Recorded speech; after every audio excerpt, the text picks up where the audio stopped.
Il y a ces encarts verts vides qui brisent le cœur des musiciens. Le public est dans l'attente, nous aussi.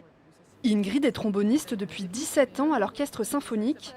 Depuis mars dernier, elle n'a pas joué une seule note de musique au Grand Théâtre. L'âme du Grand Théâtre, c'est l'orchestre, c'est les musiciens.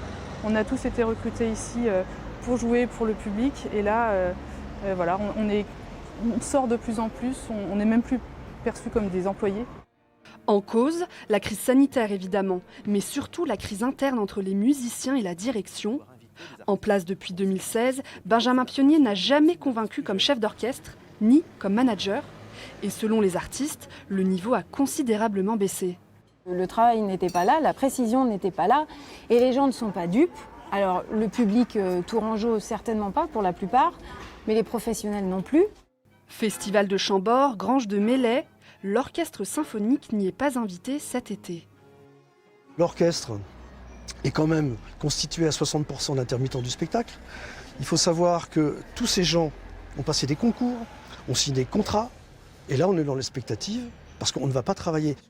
Très déçus du niveau de leur chef d'orchestre, certains musiciens ont même décidé de vérifier ses références.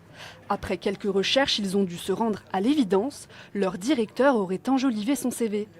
Contacté à plusieurs reprises, Benjamin Pionnier nous a répondu par mail.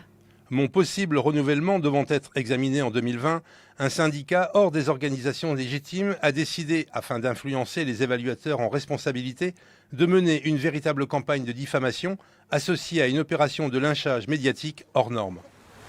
De son côté, la nouvelle municipalité a repris le dossier et souhaite rassurer les musiciens quant au processus de recrutement du prochain directeur.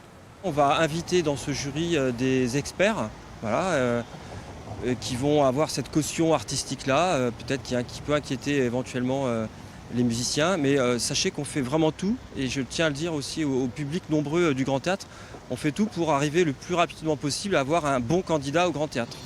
Une chose est sûre, l'orchestre symphonique de Tours a perdu de sa superbe. Pour retrouver son aura, la municipalité n'aura sans doute pas le choix.